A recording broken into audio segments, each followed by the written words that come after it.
Hi everybody, this is Yang. Today I'd like to tell you the chapter 8.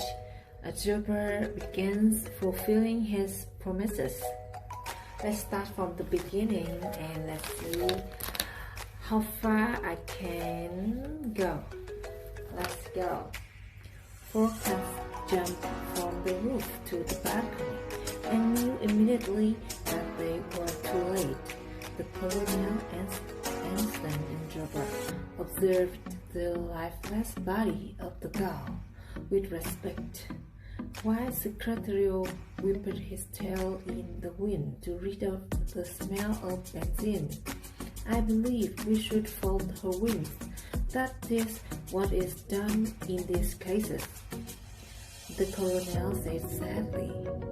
Overcoming their distaste for their oil-soaked feathers, they folded the girl's wings close to her body, and in the process they discovered the white egg with blue freckles.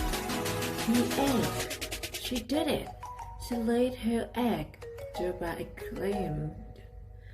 You've got yourself in a fine fix now, caro amico. A fine fix, the colonel warned. What am I doing? What am I going to do with an egg? Jupiter asked, increasingly distressed. Bella, so many things to do with an egg. An omelette, for example, Secretariat quickly recommended. Oh my, yes, one peep at the encyclopedia will tell us how to prepare a mouth-watering omelette. That subject will be in volume 15, letter O, the same as oil, and Stan assured them. Not one more word about an omelette.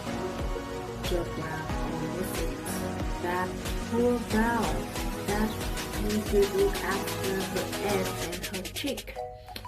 He gave his word of honor, and the word of one cat of the port is the word of all the cats of the port, so no one touches the egg, the colonel pronounced solemnly.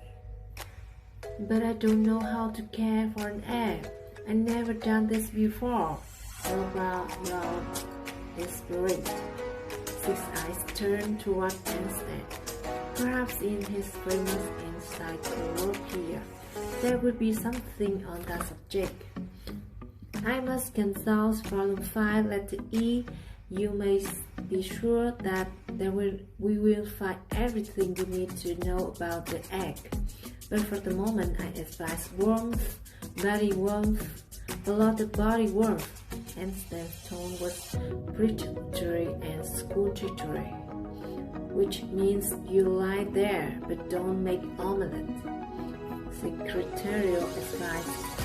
Precisely what I was going to propose. Jupiter, you stay here beside the egg and we will accompany Einstein to see what his antelope, his nincompoop got. You know what I referring to.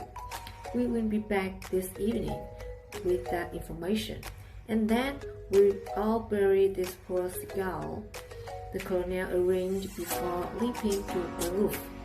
Einstein and Secretariat followed him.